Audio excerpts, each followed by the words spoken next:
Hi, my name's Louise Camilleri and this is Beginner Piano Lessons. I'll be using the Leonard series and this is Piano Lessons Book 1. In the first lesson there are a couple of goals that we have.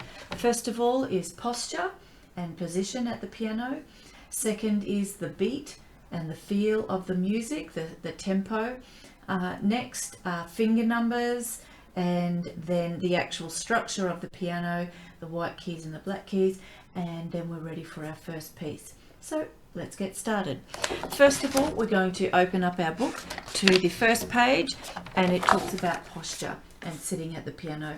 It's important to have a good posture at the piano so that it won't negatively affect your progress and the ability to maneuver around the piano. So initially when we start, we're just going to be sitting and playing in the middle of the keys, but eventually as we progress we want to make sure that we've got good mobility at the piano. And so being able to sit, you can see this picture here, this student is on the edge of the stool with his knees just under the edge of the keys. That gives us the best distance and position at the piano to get this nice L shape in our arm, which gives us good mobility around the keyboard. And then the hand position down the bottom, being able to keep that nice rounded hand position and staying on the tips of fingers is very important. So being able to keep those fingers curved and stay on the tips. Thumb will play on its side and the rest of the fingers will stay curved without letting them collapse backwards as they press into the key, keeping that wrist nice and level, and that will give you the best setup. That position for some students is quite difficult. It takes them a long time to actually develop, and so it's a matter of just continuing to remind students up on the tips, keep those fingers curved, don't let them collapse, keep them up. So posture. The next thing that we look at is feeling the beat in the music, and all music will have a beat. And this book uses the example of your heart. So at the moment I'm sitting, I'm not really aware of my heartbeat because it's beating very slow and gently. If I was to exercise and run around, it would beat a lot faster and with more intensity, and I would feel it a lot stronger in my chest. So the same with music, we want to feel the beat. Is it going to be a slow and gentle, and get the student to tell the beat and just help them to be aware of that nice gentle speed. Then you could speed it up a little bit faster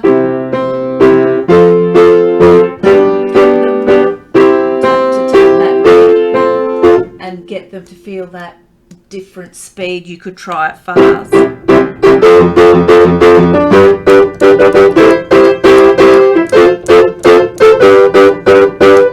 So get them to feel that faster speed, and we want to aim for whatever piece we're playing a consistent speed all the way through. So that's the beat, explaining the beat and that feel. The next thing we're going to do is have a look at the keys. So let's have a look at the keys. So when we look at the keys, whether we're on a piano or a keyboard, a full-size keyboard or a smaller keyboard, all keyboard instruments will be structured the same. So when we're sitting in the middle, if we go up to the right, we get to the high notes. If we go down to the left, we get to the low notes. And sometimes it can be a good idea to have students turn around so they can't see the keys, and for you to then play some high notes and ask the student, was that a high, are they high notes or low notes? Are they high notes or low notes? So asking the students some questions about whether they hear high notes or low notes. But every keyboard instrument will be the same. Doesn't matter how long or how many keys they have. The higher keys up to the right, lower keys down to the left. The next thing that we're going to look at are our finger numbers, and on the next page there's actually a picture of the hand with the finger numbers, and so I will have students actually get their hands and pop them up on that page. And so on that page I'll then point out thumbs are number 1 and get them to wiggle or tap finger number 1. So tap finger number 1, tap finger number 2, tap 3, 4, 5. So get students to actually tap those fingers. Thumbs are number 1. And the reason that we have those finger numbers is that when we look at our pieces, we can see, so this one says here RH and it's got a little 4. So I'll know that's right hand, 1, 2, 3, 4. So that finger is going to go on that note. You can do a little activity. Depending on the age or level of the student, you can get them to point to finger number 1. Point to finger number 3. Point to finger number 2. So you can just do one finger at a time. Or if they're a little bit older or more advanced, then you can get them to do a pattern.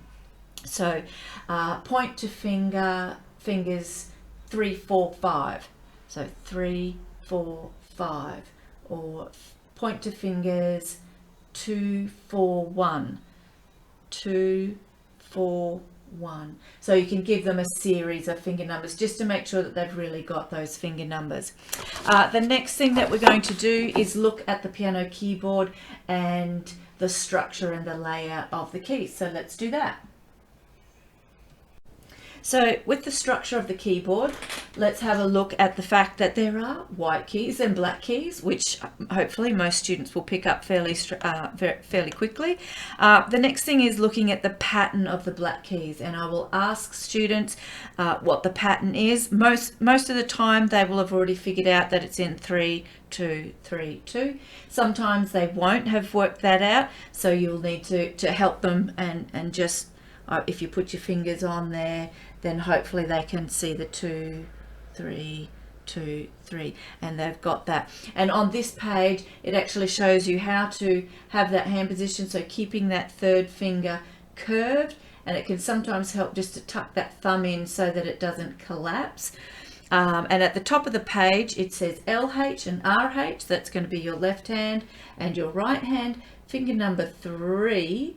And we're going to play on those 2 black keys.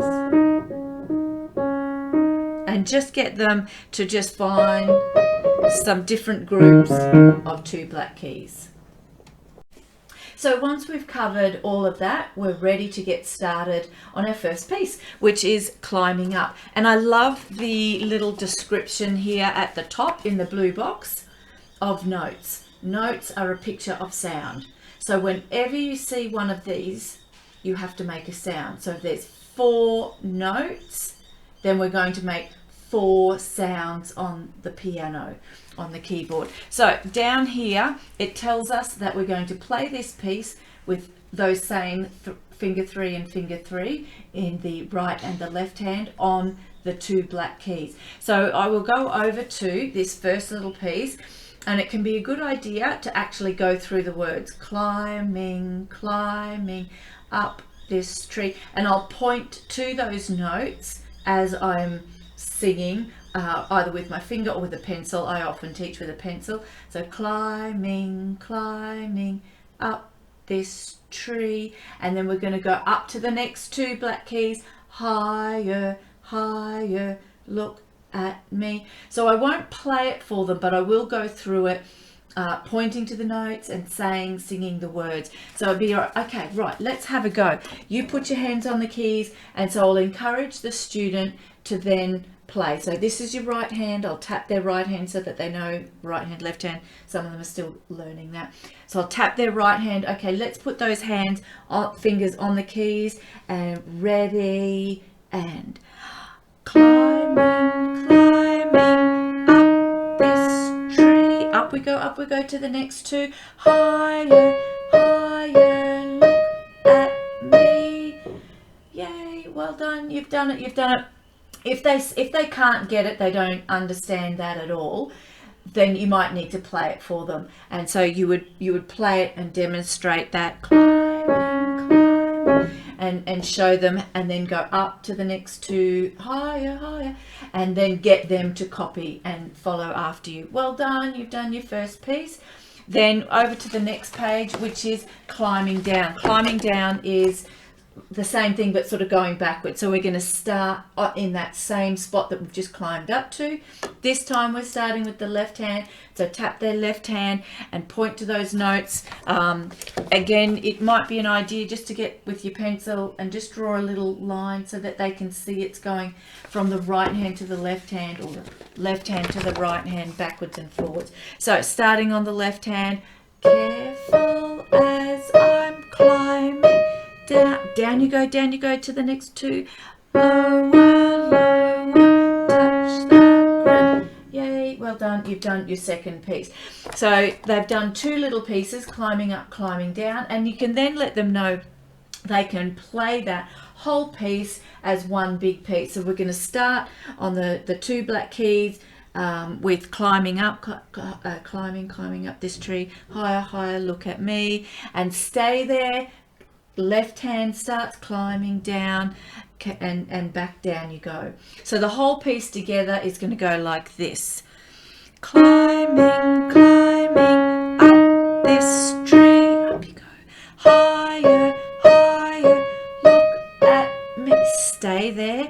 Careful as I'm climbing down. Down you go. Lower, lower, touch the ground. So, you know, celebrate the fact that they've just done their first two pieces as one big piece. So that would usually be the conclusion of my first lesson. So what I would encourage the student to then go away and practice during the week are those pieces.